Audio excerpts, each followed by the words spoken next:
कहाँ से कमाएगी, बेवा हो गई, तलाक हो गई या बेवा हो गई। पहली बात, अगर तलाक नहीं हुई ना तो इसी बेस पे तलाक होगी, उसको उसमें बर्दाश्त होगी तो आंखों में आंखें डाल के बात करेगी मर्द के। आप कह सकते हैं मर्द के मातहत नहीं होगी, तो मातहत ना होने का नुकसान होगा उसको। नुकसान क्या होगा? मर्द छोड़ देगा उसको। जब छोड़ेगा तो क्या उसको मर्द नहीं चाहिए जिंदगी में? अल्लाह ने आदम को पहले पैदा किया, हव्वा को बाद में। आदम ने कुछ वक्त हव्वा के बगैर गुजारे, हव्वा ने एक सेकंड भी आदम के बगैर नहीं गुजारा। ये बता दिया अल्लाह ने जब इंसानियत की इब्तिदा थी कि मर्द औरत के बगैर सरवाइव कर सकता है, औरत मर्द के बगैर सरवाइव नहीं कर सकती। उसके लिए पहले मर्द का इंतजाम किया अल्लाह ने। समझते नहीं हो बात को। आज खवातीन कहती है मर्दों के बगैर गुजारा कर लेती है। नहीं होता आपका गुजारा, झूठ बोलती हो आप, टोपी करा रही हो। शौहर नहीं मिलता तो इधर उधर चक्कर चलाती हो। टिकटॉक पे लड़कियां क्यों तवाइफ बन के नाच रही हैं? मर्दों को अट्रैक्ट करने के लिए, लड़कियों को अट्रैक्ट करने के लिए, या हिजड़ों को अट्रैक्ट करने के लिए नहीं हो रहा ये सब कुछ। छोड़ो, नहीं आ रही समझ में तो ऐसे ही ठीक है भाई, क्या करें, किस किस से लड़े यार। मुझे ऐसे ही लगता है तो मैं पागल हो गया हूं या बाकी सब पागल हो गए, सिवाय उलमा सुलहा जो दीन पे चलते हैं। तो खैर, फिर हम आते हैं दोबारा। क्या बात चल रही थी? हाँ, वो शाहीन वाली बात नहीं, पहले तो वो पागल वाली मुकम्मल हो गई। वो पानी तो पी लिया था ना, तो वो भी हो पागल हो गया। तो हम ऐसे पागल इंशाअल्लाह नहीं। तो मैं ये अर्ज कर रहा था कि वो फरेब खुर्दा शाही जो पला हो करगसों में, उसे क्या खबर कि क्या है राहो रस में शाहबाजी। जो शाहीन का बच्चा कमबख्त कौओं और गिद्धों में पला हो, उसे क्या खबर के शाहीन के स्टाइल क्या होते हैं। शाहीन किन चीजों पे मरता है, किन चीजों पे? वो कब्रों से मुर्दे उखेड़ उखेड़ के नहीं खाता। तो इसी तरह अल्लाह ने इंसान को ज़ौक़े नजर बहुत बुलंद। पहला इंसान एक पैगंबर था, आदम अलैहिस्सलाम पैगंबर थे, नूह अलैहिस्सलाम, इब्राहिम अलैहिस्सलाम, जिन्होंने अपने बेटे को ज़बह करने के लिए लिटा दिया अल्लाह की खातिर। तो इंसान का ज़ौक़े नजर बहुत बुलंद। लेकिन वो करगसों में जब पलता है, दुनिया परस्तों में पलता है, तो सबसे पहले अपने माँ बाप को देखता है। मेरे अब्बा अम्मा ने नस्ल रोकी ताकि हमें इनको खिलाना ना पड़े, सारे पैसे हम ही खा जाएं। फिर वो मीडिया पे इश्तिहार देखता है, इश्तिहार में भी यही कुछ, पैसा बचाइए कल काम आएगा, खर्च कीजिए क़यामत में काम आएगा। ऐसा कोई ऐड कोई आता टीवी पे है भाई? जितने मोटिवेशनल स्पीकर हैं, पैसा कमाने के तरीके बता रहे हैं, खर्च करने का तरीका बताते नहीं है। बताते हैं तो वो इतनी हल्की मोटिवेशन होती है कि उससे सिवाय 5-10 रुपए के आपकी जेब से कुछ निकलता नहीं है। समझते होगे नहीं समझते? तो हर जगह जब इंसान यही करगसों में रहेगा तो दुनिया मुर्दार की मोहब्बत के गटर उसके दिल में उबलना।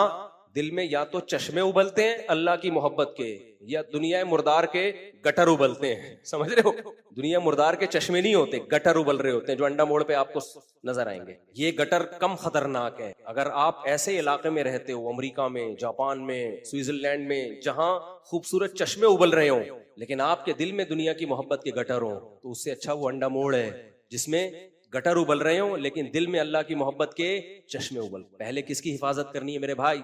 दिल की। यही तो सोच के हमारी गवर्नमेंट हमारे गटर के ढक्कन नहीं लगाती। हमारी गवर्नमेंट को ये मजमून पता है कि असल क्या है, दिल। तो उनको कहना चाहिए दिल में अल्लाह की मोहब्बत के चश्मे उबल रहे होते तो गटर के ढक्कन लगे हुए होते। इसका भी अल्लाह की मोहब्बत से बहुत गहरा ताल्लुक है। खैर, तो जब करगसों में पले बढ़े तो मोहब्बत किसकी पैदा होगी? स्टाइल कौन सा आएगा? गिद्धों वाला। बहरिया टाउन के प्लॉटों पे मर रहा है, ये देख रहा है कि 10 करोड़ का प्लॉट है, 1 अरब का प्लॉट है। ये नहीं देख रहा कि जो पूरा टाउन बनाने वाला है कल वो भी फट्टे पे लेटा हुआ होगा। क्या ख्याल है? वो बगैर जेब के कफन पहना के उसको भी लिटाया जा रहा होगा और बज़बान हाल कह रहा होगा मेरा तो बहरिया टाउन का पूरा प्रोग्राम ही बढ़ गया। कह रहा होगा कि नहीं कह रहा होगा? मेरा तो, तुम 2 प्लॉट पे मर रहे हो, ये तो बनाने वाला मैं हूं। अल्लाह जिंदगी दे उसको, हम कोई उसके दुश्मन नहीं है। हो सकता है कल हम भी खरीद रहे हो। खरीदना मना थोड़ी है, दिल लगाना मना है। इन्ना लिल्लाहि इबादन फुतना तल्लक़ुद दुनिया व खाफुल फितना नज़रू इलैहा फलम्मा अलिमू अन्नहा लैसत लिहय्यिन वतना जअलूहा लुज्जतन वत्तखज़ू सालिहल अअमालि फीहा सुफुना। इमाम शाफी का शेर है कि अल्लाह के कुछ बड़े ज़हीन बंदे हैं दुनिया में। कुछ 3 तरह के कैटेगरी इमाम शाफी ने तकसीम की। एक तो बेवकूफ, अहमक, करगस, गिद्ध, जो दुनिया इख्तियार भी कर रहे हैं और दुनिया पे रालें भी टपका रहे हैं। उनसे जब दुनिया की कोई नेमत छिनती है तो ब्रेन हेमरेज से मर जाते हैं। उनको टमाटर वाले जहन्नमी लगते हैं। हर वक्त उनकी यही टेंशन है, मेरा घर अच्छा, मेरा लिबास अच्छा, मेरी खुराक अच्छी, मेरी इज्जत, मेरी शोहरत।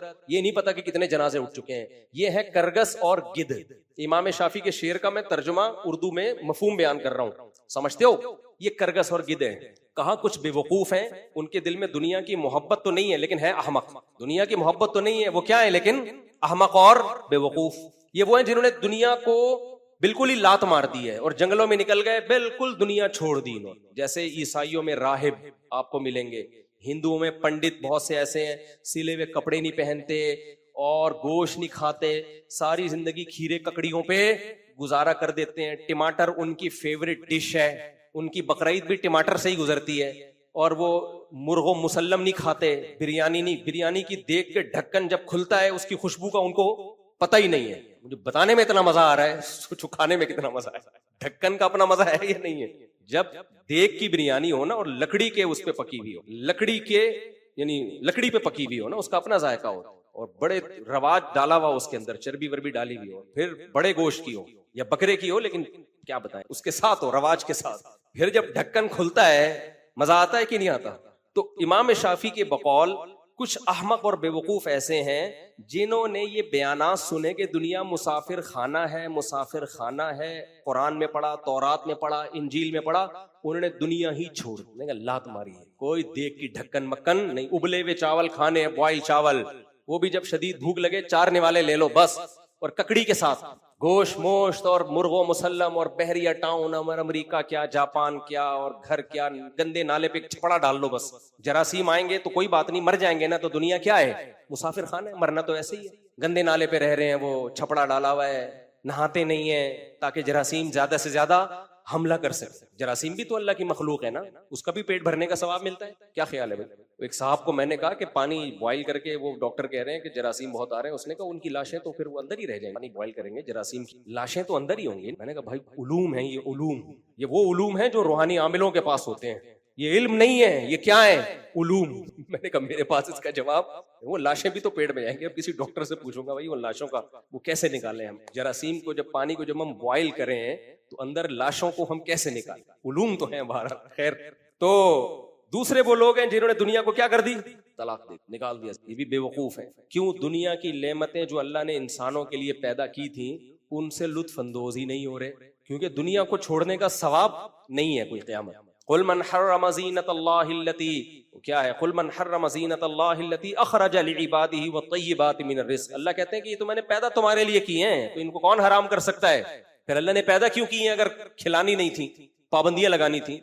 इमाम शाफी कहते हैं कुछ बंदे बड़े होशियार हैं, उन्होंने कहा रखो, इस्तेमाल करो लौंडी और बांदी बना के, लुत्फानंदोज भी हो लेकिन दिल में जगह मत दो। दिल कहां रखो? आखिरत के लिए। नहीं आई मेरा ख्याल है बात? रखो, इंजॉय करो, नेमतें हासिल करो, दिल में जगह मत दो। अब आप कह सकते हो यार लुत्फानंदोज भी हो और दिल में जगह भी ना दे, ये दोनों चीजें कैसे जमा हो सकती हैं? बिल्कुल जमा हो सकती है। किसी को बाप बना के, किसी को बाप भी बनाया जा सकता है और किसी को गुलाम बना के भी उससे खिदमत, बोलो ना। ये वो लोग हैं जिन्होंने दुनिया को बाप बना लिया। मुलाजिम बनाओगे तो खिदमत ज्यादा लोगे, लेकिन मुलाजिम के मरने पर इतना गम नहीं होता जितना इज्जतदारों को बाप और माँ के मरने पर या बीवी के मरने पर होता है। दूसरा, आपके दिल में दुनिया घुसी है कि नहीं घुसी, इसका मैयार यह है कि छिनने पे गम कितना होता है। लुत्फानंदोज दुनिया से सब होते हैं, लेकिन जिनके दिल में दुनिया होती है उनको दुनिया छीनने का गम बहुत होता है। जिनके दिल में दुनिया नहीं होती उनको छीनने का गम नहीं होता। एक मिसाल से बात समझाकर फिर आता हूं मैं कुर्बानी की तरफ, जो असल मौजू है। देखो, एक आदमी नया नया कराची आया, उसने कभी W11 नहीं देखी, उसको आपने मशवरा दिया भाई तू न्यू कराची से फला इलाके में जाना है, W11 में। वो हमेशा पैदल सफर करता था, हमेशा कैसे सफर करता था? अब उसको जगह मिल गई W11 में, सीट पे खिड़की वाली, गाना भी अच्छा सा लगा दिया उसके, मतलब गाने बहुत लगे होते थे W11 में, आपका पता नहीं गाना भी कौन सा लगा दिया उसकी मर्जी। बहुत से लोग तो W11 में सफर ही गानों के चक्कर में कर रहे होते। W11 वालों से गुजारिश है कि इतने लोगों का गुनाह अपने सर पे लेके क्यों जा रहे हो? तो वो इंजॉय करेगा कि नहीं करेगा? इंजॉय कितना मजा आएगा यार, जबरदस्त सीट मिली की, जबरदस्त, गंदे नाले, पटेल पाड़ा, सब कुछ आ रहा है रास्ते में। भाई यही इंजॉय हुआ कराची में, इससे ज्यादा इंजॉय नहीं हो सकता। स्विट्जरलैंड की पहाड़ियां थोड़ी आएंगी कराची में। अचानक क्या हुआ कि जी कंडक्टर ने बोला कि यार जगह फुल हो गई, ये आंटी आई हैं या कोई बूढ़े आदमी है, उनको जगह दे और आप खड़े होके सफर करो और पायदान पे आ जाओ। अब वो पायदान पे लटक लटक के सफर कर, तो क्या खुदकुशी करके मर जाएगा वो? बोलो। बोलेगा यार मेरी तो जिंदगी क्या हो गई, बर्बाद, मुझसे तो छिन गई, खिड़की वाली सीट छिन गई। एक तो बैठा हुआ था मैं, ऊपर से खिड़की की तरफ विंडो, इतना इंजॉय कर रहा था मैं लाइफ को यार। उफ, टमाटर वाला भी नजर आ रहा था। यही इंजॉय करेगा कराची में, जो मिसाल यही होगी ना। और फिर वो गोले गंडे वाला भी नजर आया, इतना लाइफ को एंजॉय कर रहा था यार। अब मुझे कहां पायदान पे लटक के, अब वो डिप्रेशन की गोलियां निकाल निकाल के स्ट्रेस हो रही है, डिप्रेशन। फोन कर रहा है, डॉक्टर साहब मेरी जिंदगियों में रंगीनियां खत्म। डॉक्टर अगर उसी जैसा बेवकूफ होगा तो उसको मेडिसिन लिख के दे दे। और अगर थोड़ी सी खोपड़ी है तो डॉक्टर उससे पूछेगा टेंशन किस बात की हो रही है, कहेगा हजरत मैं पायदान पे सफर करके जा रहा हूं, खिड़की वाली जगह पे था, विंडो सीट मिली हुई थी, अब किस पे आ गया हूं, पायदान। तो डॉक्टर बोलेगा कितने दिनों के लिए तू पायदान पे खड़ा रहेगा? सर दिनों के लिए तो नहीं, आधे घंटे बाद मैंने गुरु मंदिर पे, पता नहीं डब्ल्यू गुरु मंदिर जा रही कि नहीं जा रही, गुरु मंदिर पे उतर जाऊंगा मैं। तो डॉक्टर कहेगा बेवकूफ आदमी, तो आगे जब गुरु मंदिर पे तूने उतरना ही है तो थोड़ी देर सब्र कर ले, क्योंकि जो सीट पे बैठा हुआ है, जो तेरी सीट जिसने ले ली है, वो भी गुरु मंदिर पे ही उतरेगा, आगे ज्यादा ज्यादा थोड़ा और अगले स्टॉप पे उतर जाएगा। तो तू ऐसा कर, तू डिप्रेशन की गोली मत खा, तू किसी पागलों के अस्पताल में एडमिशन ले ले। तेरी खोपड़ी क्या हो गई है, आउट हो गई है। ये तेरी खोपड़ी के सॉफ्टवेयर ही चेंज करने पड़ेंगे। तो भाई दुनिया, जो उलमा, जो सुलहा, जो अल्लाह वाले लोग हैं ना, वो दुनिया को लात नहीं मारते, इंजॉय करते हैं। इतना फ्री कराते हैं जितना फ्री बनता है, ज्यादा लिफ्ट नहीं कराते।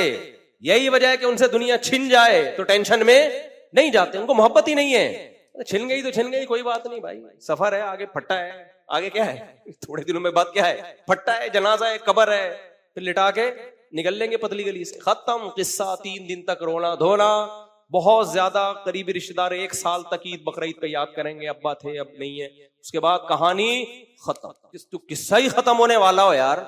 मुझे लोग बहुत बोल रहे होते हैं कि अब आप अपना घर बना लें, जाती घर। मैंने कहा अब तो वैसे ही नहीं बनाऊंगा। अब बच्चों के लिए कोई सोच के बना ले तो अलग बात है। मैंने कहा अब तो हमारी आधी से ज्यादा जिंदगी क्या हो गई है, जब आधी से ज्यादा जिंदगी बगैर घर के गुजार ली, अब मुझे इतनी बड़ी हमाकत लगती है ना इस उम्र में अपना घर बनाना। वही बात है, या तो मैं पागल हूं या आप बोलोगे यार इसी उम्र में तो लोग घर बना रहे होते हैं। मैं अगर बनाऊंगा बच्चों के लिए तो सोच के बना लूंगा, चलो यार मर आ गया, अल्लाह ने अगर मुझे गुंजाइश दी है, चलो यार इनके लिए बना दो। अगर बनाया, इनके लिए बहरिया टाउन में ले लो यार, मर आ गए तो बेचारे कुछ बेच बाच के कुछ कर लेंगे। अगर अल्लाह ने गुंजाइश दी है, नहीं दी है तो ये भी नहीं सोचो, और अगर दी है तो इस उम्र में ये सोचा जा सकता है, अपने लिए नहीं सोचा जा सकता। मेरी राय यही है। अबे आधी से ज्यादा जिंदगी गुजर गई है, तो अब क्या है यार, अब क्या इतने करोड़ों रुपए मैं ईंटों में ठोक दूं यार, मैं पागल हूं? आप बोलोगे हाँ आप पागल हो। कमेंट्स में आ रहा होगा कि ये मौलवी बहुत खतरनाक है, ऐसे इस तरह के बयानात में ना लोग लिख रहे होते हैं कि ये तुम्हें घर बनाने से रोक रहा है। समझते नहीं है बात को। वजह उसकी है भाई, आधी से ज्यादा जिंदगी गुजर चुकी, और ये भी कंफर्म नहीं है कि आधी से ज्यादा गुजरना तो कंफर्म है, फिर आधी से ज्यादा कितनी, 75% की 80% की 90%, ये कंफर्म नहीं है। इतना तो कंफर्म है कि आधी से ज्यादा गुजर गई है। सारी जिंदगी गुजार ली, अब क्या करना है भाई, क्या ख्याल है भाई? तो चलते फिरते ही जिंदगी गुजार लो, फ्री फोकट में मिल रहा हो तो ले लो, 5-10 हजार का मिल रहा है तो भी ठीक है। कितने करोड़ों रुपए ठोक दो यार अपने लिए। हाँ अपने बीवी बच्चों के लिए इस उम्र में कर ले, अगर अल्लाह ने गुंजाइश दी है तो ठीक है। अपने लिए तो बेवकूफों वाली बात। इतने पैसे क्यों थोप दो भाई, इतने पैसों से क्या करो, एंजॉय। आप कह सकते हैं अपने घर में भी तो एंजॉय करता है, तो किराए वाले घर में ज्यादा एंजॉय करता है, वाट लगाता है, उसकी टेंशन उसको दो। आपने अपना घर किसी को किराए पे दे दिया ना, आपके करोड़ों रुपए लगे, टेंशन वो देगा आपको। हमेशा दूसरे की हमाकत से फायदा उठाया करो। उसने करोड़ों रुपए बनाए, आप चंद हजार किराया देके फुल टेंशन दो, क्योंकि जो किराएदार टाइम पे किराया नहीं देते, किराया बढ़ाते नहीं है। मकान की ऐसी इतना कमबख्त, जब किराएदार मकान खाली करके जाता है ना, कमबख्त ने इतना किराया नहीं दिया होता जितना मालिक मकान की रिपेयरिंग पे लग जाता है, रिपेयरिंग पे लगा देता है पैसा, कख भी हाथ में नहीं आता।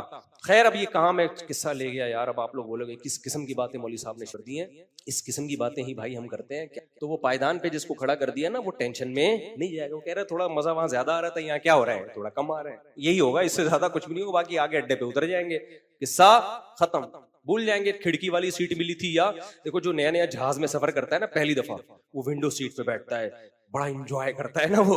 मैं अपने बच्चों को फर्स्ट टाइम जब जहाज में लेकर गया, विंडो सीट पे उनके फड्डे हो रहे हैं, हमें तो अच्छा लग रहा था। छोटी बच्चियां कह रही मैं बैठूंगी, वो कह रही मैं बैठूंगी, फिर ऐसा इंजॉय कर रहे हैं, जहाज उड़ रहा है। वो बच्चे तो बड़ा इंजॉय करते हैं। इसलिए मैं कहता हूँ जिसके बच्चे नहीं है उसकी जिंदगी में इंजॉयमेंट है ही नहीं। उसके इंजॉयमेंट फिर पता है क्या है? सुट्टे, शराब, कुत्ते, ये 3 चीजों से इंजॉय। लड़कियां जिनाकारी वाली, और वो भी एक हद तक है। 50 साल के बाद गोलियां खा खा के जाएगा वहां भी, और उसके बाद गोलियां भी जवाब दे जाएंगी। बुढ़ा होकर मरेगा सड़ी हुई मौत। तभी तो मैं कहता हूं उन मुल्कों का एक बाहर की दुनिया है, एक अंदर की दुनिया है। इस पे लिबरल लोग बहुत मुझे बुरा भला कहते हैं, मुफ्ती साहब बहुत मुबालगा कर रहे हैं। मुबालगा नहीं कर रहे हम। ये जो कहते हैं ना वहां भी बहुत लोग खुश हैं, ये मुस्लिम फैमिलियां खुश हैं। कल्चर यही वाला रखा हुआ है और सहूलतें वहां वाली। फिर वहां भी जब खुश हो गए, अमेरिका जापान में जब मजहब है आपके पास, तो फिर वहां आप यहां से यकीनन ज्यादा खुश हो गए। लेकिन अगर मजहब नहीं है मेरे भाई, तो फिर वो तमाम तर दुनिया की रंगरलियां आपके दिलों में सुकून नहीं डाल सकती। फितरत से बगावत की तो दुनिया में फितरत इंतकाम लेती है। तो खैर, तो अल्लाह चाहते हैं कि ये बंदा दुनिया को मुसाफिर खाना समझे, और अल्लाह ने इसको पैदा किसके लिए किया? बोलो, अपने लिए। तो अल्लाह की नजर में कामयाब इंसान वो है जो अल्लाह के हवाले कर दे अपने आप को, जिसको उबूदियत कहा जाता है। अब्द अरबी में गुलाम को कहते हैं, आबिद गुलामी करने वाला, और उबूदियत इस अमल को, अपने आप को खुदा के बोलो सुपुर्द कर देना। तो कुर्बानी क्या है? आज बहुत सारे एतराजात हो रहे हैं। कुर्बानी असल में ये फलसफा सिखा देती है कि अल्लाह के हुक्म के आगे हथियार डाल दो। इस्लाम के ना बहुत सारे अहकाम ऐसे हैं जिनमें अल्लाह सिर्फ ये देख रहे हैं उबूदियत है या नहीं है। गुलाम मेरे कानून को बिला दलील फॉलो करता है कि नहीं करता। ये 3 तलाक का भी मसला ऐसा ही है। बज़ाहिर या अव्वल नजर में बहुत अजीब सा लगता है, यार धर धर धर तलाकें दी, बीवी हराम हो गई। लेकिन आप कुरान और सुन्नत उठा के देखो ना, अल्लाह जगह जगह कहते हैं अल्लाह की लिमिट को क्रॉस मत करो। जब आपने कबूल है कहा था, एक नामहरम औरत आपके लिए महरम बन गई, किसके कहने से? अल्लाह के कहने से। एक दफा आपने कबूल है बोला, अब आपने 3 दफा 3 टाइम डिवोर्स का लफ्ज जबान से दे दिया। अल्लाह कहते हैं अब अल्लाह की हुदूद को क्रॉस मत करो। बहुत लोग रोते पीटते आके मुफ्तियों पे दबाव डालते हैं, मेरा घर उजड़ रहा है, मैंने गुस्से में दे दी, मेरी बच्चे अलग हो रहे हैं। मुफ्ती कुरान की आयत सोचता है, अगर उसके दिल में खुदा का खौफ है। अगर खुदा का खौफ नहीं है, वो 3 तलाक को 1 का फतवा दे देगा। वो बहुत अफलातूनियां बुकरातियां दिखा देगा। वो आपके साथ वो पब्लिक को खुश करने के लिए करेगा बहुत सारे काम। खुदा का खौफ है ना, चाहे अहले हदीस ही क्यों ना हो, और उसने दलाइल न्यूट्रल होके पढ़े हो, वो कभी भी 3 तलाक को 1 नहीं कहेगा। यहां इंसान को हथियार डालने पड़ते हैं, किसके हुक्म के आगे? बोलो, अल्लाह के हुक्म। गैर मुस्लिम बहुत मजाक उड़ाते हैं, ये क्या बात है, 3 दफा बोल दिया जिंदगी भर का रिश्ता खत्म। बहुत मजाक उड़ाते हैं। मत जवाब दो, बोलो ये हमारा और किसका मामला है? अल्लाह का। उनको इल्जामी जवाब दो। उनको बोलो तुम्हारे यहाँ डिवोर्स बहुत मुश्किल है, फिर भी डिवोर्स का रेशो तुम्हारे यहाँ हमसे ज्यादा है। तुम्हारे यहाँ तो बहुत मुश्किल है और हमारे यहाँ बहुत आसान है, फिर भी डिवोर्स का रेशो बहुत कम है। कुछ मजहब में खूबी है, तो अल्लाह के हुक्म के सामने क्या डाल देना है भाई? हथियार। तो कोई मुफ्ती जिसके दिल में खुदा का खौफ होगा ना, वो कभी भी नहीं कहेगा 3 1 को 3। इनकी अपनी रिसर्च होती नहीं है, तकलीद कर रहे होते हैं। और जब अपनी रिसर्च करते हैं अधूरी, तो हम जब उनको बोलते हैं कि ये आप में ये सुकुम है, ये फॉल्ट है, सुनने के लिए तैयार नहीं होते। एक साहब के यही हुआ ना, 3 दे दी उन्होंने, तो मैंने उनसे कहा, कहते हैं यार मैं कैसे? मैंने कहा भाई देखो, खुदा के तुमने गलत किया, 3 देना हराम है, नाजायज है, लेकिन जब एक काम हो गया ना, अब खुदा के हुक्म पे डट जाओ। यही इसका कफारा होगा। यही क्या होगा? कफारा। अल्लाह कहेगा मेरे हुक्म के सामने हथियार डाल दिए थे इसने, बस। तो उबूदियत का मतलब अपनी राय को अल्लाह की राय में फना करना। तो तलाक के हकाम तो कुरान जहां भी बयान करता है ना, वहां कुरान ये भी कहते हैं ये अल्लाह की हुदूद है, लिमिट है, इसको क्रॉस मत करना। यहां ये लोग कह रहे होते मुंह से निकाल दिए। अबे भाई, कबूल है भी तो मुंह से ही निकला था। इस्लाम में डॉक्यूमेंटेशन के बगैर निकाह हो जाता है कि नहीं हो जाता? हो जाता है। आजकल सेकुलर लिबरल तबके में ना, मैं क्यों बार बार 3 तलाक में बोलता हूँ, सेकुलर लिबरल तबके ने ये बात भी मीडिया पे बहुत उठाई है, सोशल मीडिया, फेसबुक। ये क्या है भाई, मुंह से बोलो तलाक, मुंह से बोलो तलाक, डॉक्यूमेंटेशन होनी चाहिए, कोर्ट का काम है। कोर्ट का काम नहीं है ये। अल्लाह ताला ने ये पर्सनली रखा है। मर्द को ये हक दिया है कि वो छोड़ भी सकता है और रख भी सकता है। हाँ, छोड़ने का तरीका बताया है कि उस तरीके को फॉलो नहीं करोगे गुनाहगार होगे, लेकिन हो जाएगी। कितने वाज़े हकाम है सूरह तलाक में और सूरह बकरा में। उठा के ऐसे ही हजरत उमर की तरफ एक निस्बत कर दी कि उन्होंने 3 तलाक को 3 करार दिया, यानी इसका मतलब अल्लाह के हलाल को हराम कर दिया हजरत उमर ने, और पूरी उम्मत खामोश रही। इतना बड़ा जुर्म कैसे हजरत उमर कर सकते हैं? तो आजकल सेकुलर लिबरल तबका ये तलाक सलास का ना 3 टाइम डिवोर्स का मसला बहुत उछाल रहे हैं। यूरोप अमेरिका में बहुत उछला हुआ है ये, और वो बड़े बड़े नए नए फालतू किस्म के स्कॉलर आ रहे हैं, एक्चुअली करके, एक्चुअली देखें इस पे इजमा नहीं है, एक्चुअली देखें। भाई कुरान और हदीस से बात करो बैठ के सीधे सीधे। वो देखें फला मुफ्ती ने भी लिखा, भाई सारे मुफ्ती भी लिख दें बैठ के। एक चीज कुरान हदीस सहाबा ने 2 और 2 4 की तरह वाजे कर दी है, अब किसी मुफ्ती की राय का कोई एतबार नहीं है। चाहे देवबंदी मुफ्ती नहीं लिखा हो, लोग हमें बता रहे थे आपके फला अकाबिर ने भी लिखा है। भाई गलत लिखा है हमारे अकाबिर ने, अगर किसी ने लिखा है तो पहले से ही बोल दिया हमने। कितने सहाबा के फतवे इस बारे में वाजे भाई। और जब सहाबा के दौर में इकट्ठी 3 तलाकें लेके लोग आते थे ना, तो भी रोते हुए आते थे। अबू दाऊद की बिल्कुल सही हदीस है, अहले हदीस भी सही मानते हैं। अब्दुल्लाह बिन अब्बास के पास एक शख्स आया कि मेरे चचा ने अपनी बीवी को 3 तलाकें दी हैं एक ही मजलिस में, और हज़ीना हज़नन शदीदन, इंतहाई शदीद गमज़दा है वो। अब्दुल्लाह बिन अब्बास ने क्या फरमाया, इन अम्मका लम यत्तक़िल्लाह फलम यजअल लहू मखरजा। तेरा चचा तलाक देने में अल्लाह से डरा नहीं है, लिहाजा अल्लाह ने उसके लिए मुसीबत से निकलने का रास्ता नहीं रखा। तो ये हजरत उमर का काम नहीं था, ये किसका काम था? अल्लाह का। 3 तलाकें देने के बाद अल्लाह ने आपके लिए मुसीबत से निकलने का रास्ता बंद कर दिया है। तो इसका हल ये नहीं है कि अल्लाह के कानून को चेंज करो, इसका हल ये कि निकाह से पहले मर्द को बता दिया जाए अपनी जबान को कंट्रोल करो। अगर इस्लाम का निजाम गलत होता ना, तो सदियों से कामयाबी से चलाना आ रहा होता, मुसलमानों का सारा फैमिली सिस्टम बर्बाद हो चुका होता। और इसमें एक हिकमत है कि जिस आदमी में बर्दाश्त नहीं है ना, अल्लाह उसका घर बसाना ही नहीं चाहते हैं। जो जबान पे कंट्रोल ना कर सके, वो बाकी चीजों में कहां कंट्रोल करेगा? घर बसाना उस शख्स का काम है जिसकी कंट्रोलिंग पावर हो। सबसे पहले जबान पे कंट्रोल होता है। तो ये अहकाम कहलाते हैं उबूदियत। कि आप अल्लाह के गुलाम हो तो हुक्म समझ में आए ना आए, आपने क्या करना है? बोलो, फॉलो करना है, मान लेना है, जैसे अल्लाह ने बोल दिया बस। तो इसी तरह अल्लाह ने हज भी दिया, इसी तरह कुर्बानी भी दी। वो कुर्बानी में क्या है? बहुत से लोग एतराज करते हैं आज कुर्बानी पे। पहले तो मैं कुर्बानी की फजीलत बता दूं। रसूलुल्लाह सल्लल्लाहु अलैहि वसल्लम ने फरमाया कि बकरीद के दिन मा अमलु इब्नी आदम अहब्बु इलल्लाहि यौमन नहर मिन इहराक़िद दम औ कमा क़ाल सल्लल्लाहु अलैहि वसल्लम। अल्लाह ताला को अय्याम नहर में, नहर कहते हैं कुर्बानी, नहर के अय्याम में जानवर का खून बहाने से ज्यादा कोई अमल महबूब नहीं है। मिशकात की हदीस है जिसको अल्लामा अलबानी ने सही करार दिया। और नबी सल्लल्लाहु अलैहि वसल्लम ने फरमाया मन कान लहू मालुन फलम युज़ही फला यक़रबन्ना मुसल्लाना। अय्याम नहर के बारे में, जिसके पास माल था और उसने कुर्बानी नहीं की, वो हमारी ईदगाह के करीब भी मत भटके। कुर्बानी वाजिब है या सुन्नत है, इसमें इख्तलाफ है। और हर साहिब हैसियत पर वाजिब है या घर के सरबरा की तरफ से, सबकी तरफ से काफी है, इसमें भी फुकहा का बोलो इख्तलाफ। मैं थोड़ा सा इस मसले को भी बता देता हूँ, क्योंकि मीडिया पे इस तरह इस मसले को भी उछाला जा रहा है। और कमाल की बात यह कि जो फिरका परस्त लोग हैं ना, जो अपने आप को फिरका परस्त कहते नहीं है, वो एक आंख बंद करके हमेशा दलाइल देते हैं, दूसरी तरफ के दलाइल पी जाते हैं। हालांकि अगर आप न्यूट्रल होते ना तो दोनों तरफ के दलाइल देते हैं। अब बर्रे सगीर में फिक़ह हनफी राइज है, आप क्यों वहां पर दूसरी राय लोगों के साथ